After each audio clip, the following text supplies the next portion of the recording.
Hello friends, my name is Vivek Satish Patil. तर आत्ताच आम्ही स्पार्क इन्स्टिट्यूटमधनं माझा मन्स्टॅक्स चा कोर्स कंप्लीट केलेला आहे. पण इंटरव्ह्यूच्या हेतूने आम्ही काही ॲक्टिव्हिटीज चालू केलेल्या आहेत, जसं की व्हिडिओ सेशन्स रेकॉर्ड करायची. तर व्हिडिओ सेशन रेकॉर्ड करताना आजचा मला टॉपिक मिळालेला आहे, तो आहे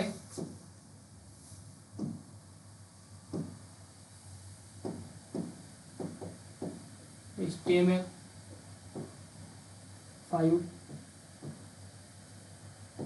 सिमेंटिक एलिमेंट. तर आता लेटेस्ट म्हणजे HTMLचं लेटेस्ट व्हर्जन आलेलं आहे, ते आहे HTML5. पण त्याच्या आधी आपण HTML4 वापरायचं. तर त्याच्यामध्ये जे कोडला रीड करायचो, तर तो जो फॉर्मॅट होता, तो फॉर्मॅट जो आहे तो म्हणजे एकदम विचित्र दिसायचा. जसं की आपण हेडर डिफाईन करायला पण आपल्याला क्लास वगैरे डिक्लेअर करायला लागायची. तर क्लास डिक्लेअर करावा लागायची आणि एका ड्यूमध्ये तो स्टोअर करायचा. तर त्यानंतर HTML5 आल्यानंतर ह्या ज्या गोष्टी या सगळ्या सोप्या झालेल्या आहेत. जसं की HTML5 मध्ये आपण फक्त एक हेडर टॅग देऊन आपण हेडर डिक्लेअर करू शकतो. तर माझा HTML5 सिमेटिक एलिमेंट मधला पहिला एलिमेंट आहे, तो आहे हेडर. तर हेडर जनरली आपण वेबसाईटच्या टॉपला सेट करत असतो. जसं की आपल्याला जर का टायटल वगैरे टाकायचं आहे, नंतर एक्झाम्पल घ्या, आपल्याला ॲमेझॉनची साईड आहे, तर त्याच्यामध्ये आपल्याला जर हेडर टॅग टाकायचा असेल तर आपण तो नॅव मध्ये दिसून येतो. जसं की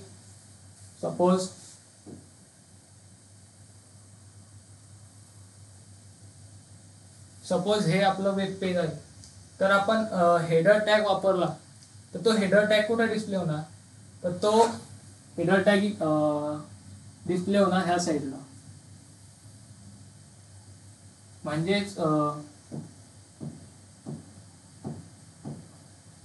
म्हणजेच आपल्या वेबसाईटच्या टॉपला जे काही आपण टायटल द्यायचं आहे किंवा आपल्याला एक नॅव बार टाकायचा आहे.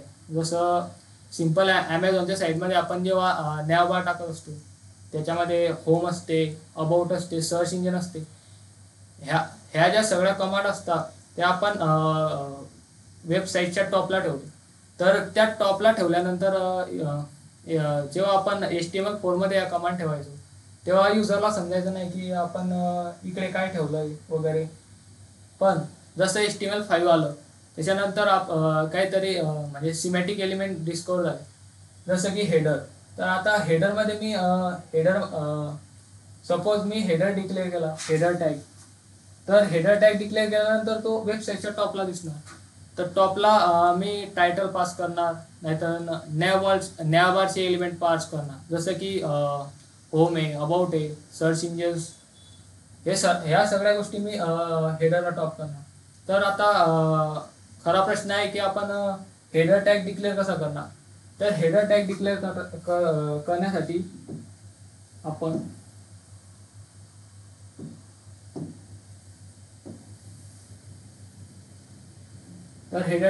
करण्यासाठी आपण पहिले एलिमेंट डिक्लेअर करणार हेडर. तर हेडर मध्ये आपण बेसिकली एक H1 टॅग घेणार आहोत.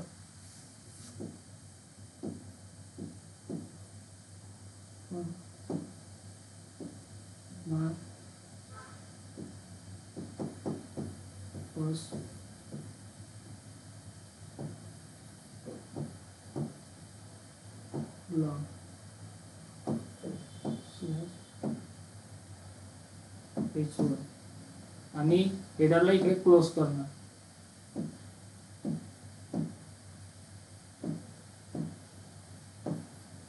तर मी आता डिक्लेअर केलेला आहे H1 टॅग. तर H1 टॅग मध्ये मी लिहिलंय माय फर्स्ट ब्लॉग.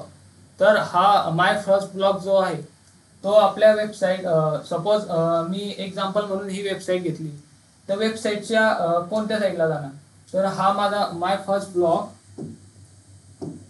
हा जाणार इकडे, हेडरचा जो कंपोनंट आहे. आता मी इकडे डिक्लेअर केला हेडर, तर हा जो माझा फर्स्ट ब्लॉक आहे, हे जे टायटल आहे हे जाणार माझ्या वेबसाईटच्या हेडरला. आता मी सपोज हे हेडर डिक्लेअर केलं होतं, तर हे इकडे प्रिंट होणार.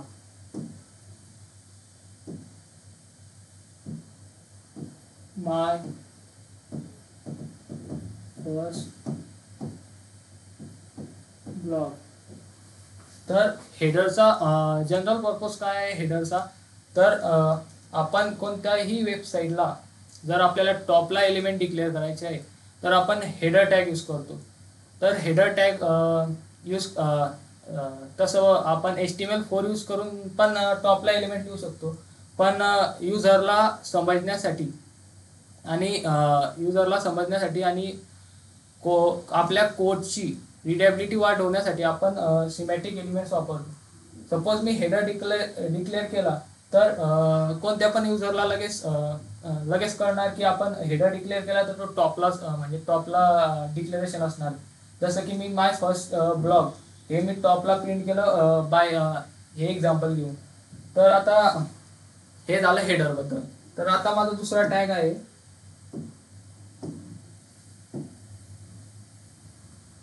हा झाला माझा फर्स्ट एलिमेंट. तर सेकंड एलिमेंट आहे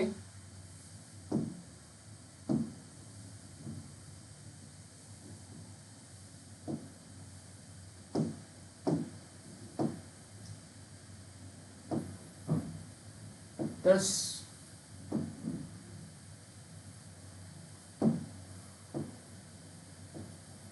सेकंड एलिमेंट आहे आर्टिकल.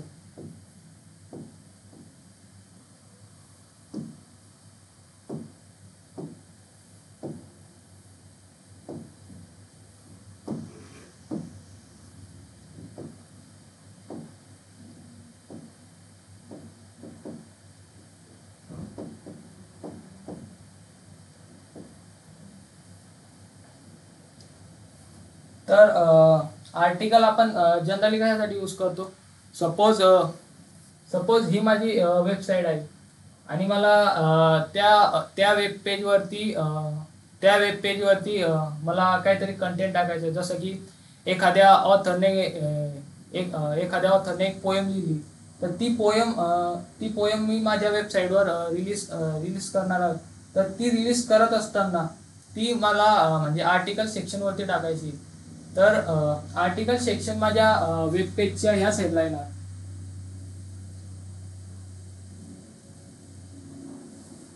तर आर्टिकल मध्ये काय कोणकोणत्या गोष्टी डिफाईन करणार, तर आर्टिकल हे जनरली मेन फंक्शन मध्ये आपण टाकतो.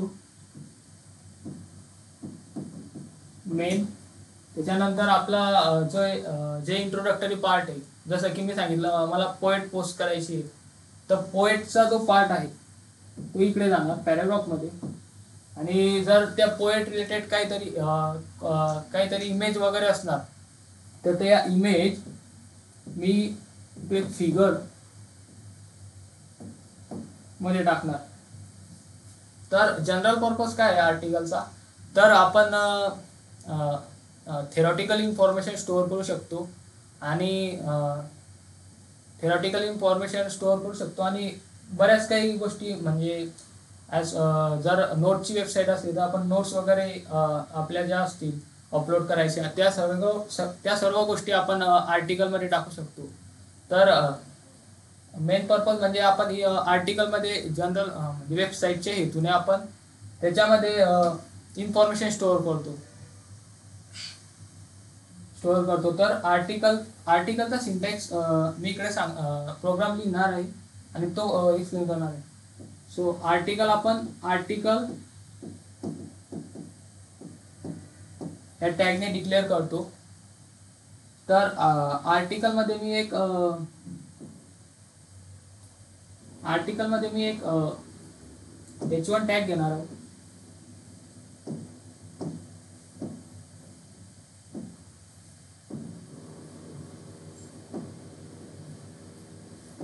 h1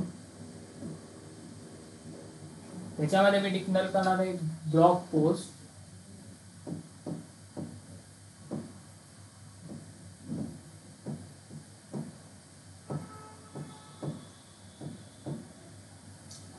आणि आता मी जो ब्लॉग पोस्ट केलेला आहे आर्टिकल सेक्शन मध्ये, तर त्याला त्याची जी इन्फॉर्मेशन आहे ती as a paragraph tag declare करून मी त्याच्यामध्ये शो करणार आहे. Paragraph this is my first blog.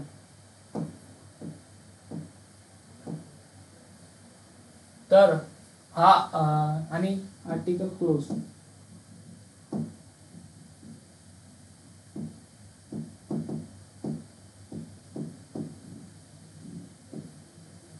तर आपल्या वेबसाईट म्हणजे आपल्या वेबसाईटमध्ये रिलेटेड ज्या गोष्टी आहेत, जे थेरॉटिकल नॉलेज आहे, जे थेरॉटिकल इन्फॉर्मेशन आहे, त्या सर्व गोष्टी मी आता आर्टिकलमध्ये स्टोअर करणार आहे.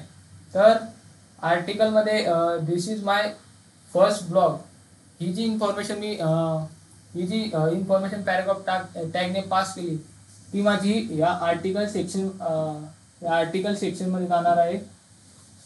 आणि आर्टिकलचा मेन पर्पज म्हणजे आपण इन्फॉर्मेशन पास करू शकतो. किंवा मी मगाशी एक उदाहरण दिलं होतं की पोएट मला डिस्प्ले करायची माझ्या साईडवरती, तर ती पोएटची जी डिस्प्ले करायची ती माझ्या साईडवरती मी पोस्ट करू शकतो बाय युझिंग हा आर्टिकल टॅग.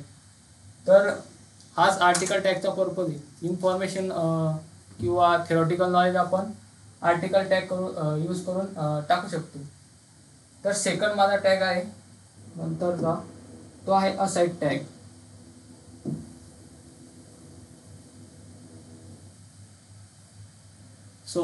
तर असाइड टॅगचा जनरल पर्पज म्हणजे, आता मी मागाशी एक उदाहरण दिलं होतं की आपल्याला पोएट पोस्ट करायची आहे आपल्या वेबसाईटवरती. तर त्या पोएट्स रिलेटेड जी इन्फॉर्मेशन आहे, जसं की पोएटचा ऑथर कोण आहे, ऑथर रिलेटेड इन्फॉर्मेशन जी आहे ती आपण असाइड टॅगमध्ये डिक्लेअर करतो. सपोज असाइड टॅग हा आपल्या वेबसाईटच्या म्हणजे एका साईडला डिक्लेअर केला जातो. एका छोट्याशा पार्टमध्ये आपण असाइड टॅग डिक्लेअर करत असतो. आपण इकडे असाइड टॅग डिक्लेअर करू.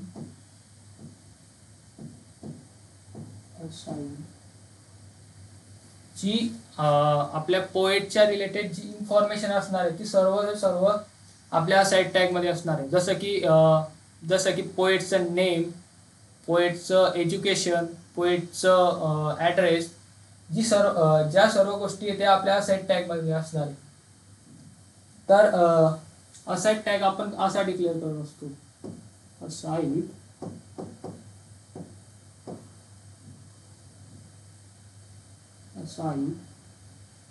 h1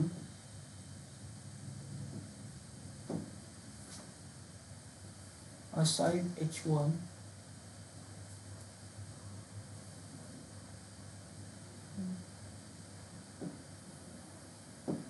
name of author clone h1. त्याच्यानंतर आपण जो त्याचा ॲड्रेस वगैरे तो आपण पॅराग्राफ फॉर्ममध्ये आपण तिकडे टाकू शकतो, पॅराग्राफ. आणि त्याच्यामध्ये आपण ॲड्रेस डिक्लेअर करणार, ॲड्रेस. सो क्लोज पॅराग्राफ आणि त्यानंतर क्लोज असाइड. तर असाइडमध्ये आपण ऑथरची इन्फॉर्मेशन, ॲड्रेस, आपण हे आपण असाइड एलिमेंट डिक्लेअर केलेला आहे. तर नेम, ऑथरचं नेम आणि ॲड्रेस जी रिलेटेड इन्फॉर्मेशन आहे आपल्या आर्टिकल टॅगच्या, ती सर्व इन्फॉर्मेशन आपण असाइड टॅगमध्ये डिक्लेअर करणार आहोत. तर हाच असाइड टॅगचा जनरल पर्पज आहे. आणि आता याच्यानंतरचा लास्टचा जो टॅग आहे तो आहे फुटर. सो मी एक्झाम्पल घेऊन फुटर सांगणार आहोत.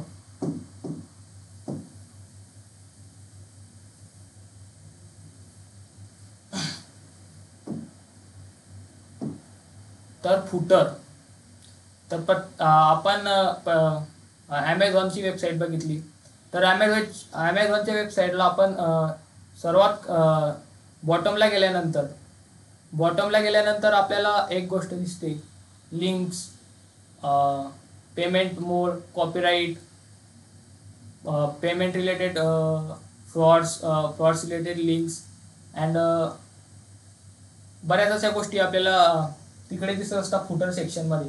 तर फुटर सेक्शनमध्ये जनरली आपण कॉपीराईट रिलेटेड इन्फॉर्मेशन स्टोअर करत असतो. तर फुटर हा वेबसाईटचा सगळ्यात एंडचा पार्ट आहे. तर फुटर आपण कसा डिक्लेअर करतो, तर फुटर येणार ॲज पर एक्झाम्पल फुटर आपण डिक्लेअर करणार आहोत आपल्या वेबसाईटच्या बॉटमला, या साईडला आपण डिक्लेअर करणार फुटर. तर हा पार्ट जो आहे आपला तो आहे फुटरचा पार्ट. जसं की आपली वेबसाईट आता बघू शकतो आपण हेडर डिक्लेअर केला, असाइड टॅग डिक्लेअर केला, या साईडला आपण आर्टिकल टॅग डिक्लेअर केला आणि लास्टला डिक्लेअर करणार आहोत आपण फुटर टॅग. तर फुटर टॅगचा जनरल पर्पज म्हणजे आपण त्याच्यामध्ये कॉपीराईट्स, लिंक्स अँड म्हणजे बऱ्याच अशा गोष्टी आपण फुटर टॅगमध्ये देतो, जसे की इन्स्ट्रक्शन्स रिलेटेड वेबसाईट, डेव्हलपर कोण आहे वेबसाईटचा, अशा सगळ्या गोष्टी आपण फुटरमध्ये देतो. तर फुटर आपण डिक्लेअर कसा करतो, सो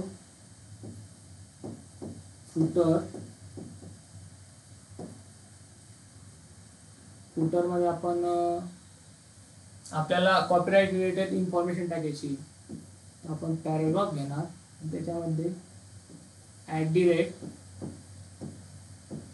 @copyright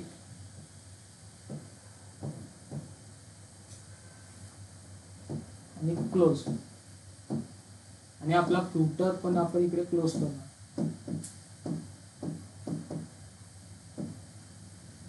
तर ही झाला आपला फुटरचा पार्ट. तसेच आपण फुटरमध्ये लिंक पण टाकू शकतो, जसं की अँकर टॅग वापरून. जसं अँकर टॅग